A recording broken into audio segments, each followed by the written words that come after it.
Volvo V90 review. What is it?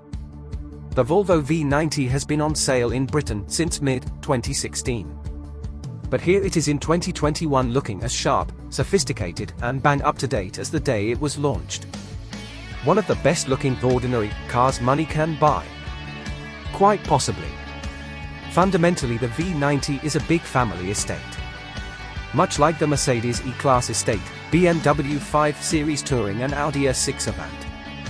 Only it's not German, so, as you'll read, it does things a bit differently. Good differently. It seats 5 very comfortably indeed. Gone are the days when some big estates had an extra couple of kids' seats in the boot, and like its rivals costs from around £40,000 or £300 per month. So where does the V90 fit in Volvo's lineup? Happily, Volvo's lineup is nowhere near as difficult to wrap your head around as, say, Audi's. What even is a Q5 Sportback 50 TFSI Quattro, anyway? Its cars and SUVs are first divided by body style. V means estate, S means saloon, and XC means SUV, then by series. 40 series Volvos are small, the 60 series is medium-sized, and the 90 series is big. Therefore the XC40 is a small SUV, the S60 is a medium-sized saloon, the V90 is a big estate, and so on. All 90 and 60 series Volvos are based on the same Spark platform, so they use the same engines and technologies. Do they do a hybrid? Absolutely. In fact, every engine available in the V90 is electrified in some form.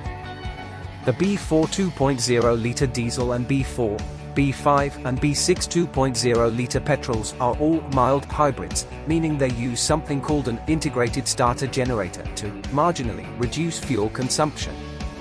There's also a proper plug-in hybrid, the T6 Recharge, which pairs a 2.0-litre petrol engine with an 11.6 kWh battery for up to 36 miles of electric range, claimed.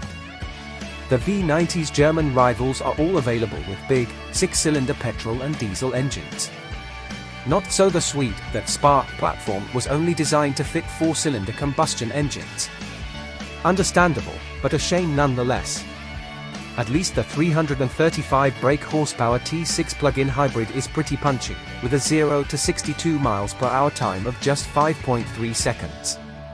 The range is split between front and all-wheel drive. In the hybrid, it's the electric motor that drives the rear wheels, but all V90s get an 8-speed automatic gearbox. I bet the boot's massive. Well, the V90 is a Volvo estate, so yes, of course it's jolly cavernous. But maybe not quite as cavernous as you'd think or hope, because the V90 actually sacrifices a measure of practicality in the name of style. The sloping rear glass means in terms of outright volume, and with all the seats folded flat for max cube, the V90's boot isn't as big as rivals. Still, that's like saying the Eiffel Tower is a bit taller than the Shard.